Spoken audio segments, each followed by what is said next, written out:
Heydər Əliyevin anadan olmasının 102-ci il dönümünə həsr edilmiş Bir xalqın taleyini dəyişən ömür, Heydər Əliyev qəlblərdə yaşayan lider mövzusunda tədbir keçirilib.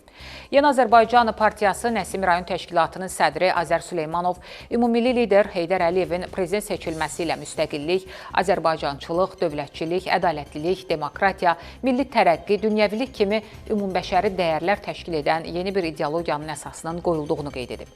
Qlobal düşüncəli, geniş dünya görüşlü nəhəng bir siyasətçi olan Ulu Öndər Heydər Əliyev realist bir insan kimi hadisələrə praqmatik yanaşır, tarixi şəraitdən düzgün baş çıxarır, ölkənin taleyi üçün uğurlu qərarlar qəbul edirdi.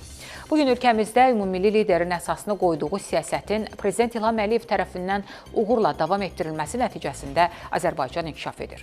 Nəsimi rayon icra hakimiyyəti başçısının səlahiyyətlərini müvəqqəti icra edən rayon icra hakimiyyətinin başçısının müavini Zahid Xəlilov çıxış edərək bildirib ki, bugün bizi möhtəşəm Qarabağ zəfərinə aparan ordu quruculuğundan tutmuş, Azərbaycanı ən sürətlə inkişaf edən ölkələr sırasına yüksəldən iqtisadi gücümüzə, ölkəmizi Avropanın ən etibarlı enerji tərəfdaşlarından birinə çevirmiş neft-qaz siyasətinə qədər dövlətimizin inkişaf etmiş bütün sahələrinin təməlində ümumilli lider Heydər Əliyevin xidmətlərinin, onun əməyinin, zəkasının, uzaqgörənliyinin izləri var. Bugün Azərbaycan Heydər Əliyev siyasətinin ən mahir davamçısı olan Müzəffər Ali Başkomandan Prezident İlham Əliyevin yüksəliş yolunda inamla irəliləyir.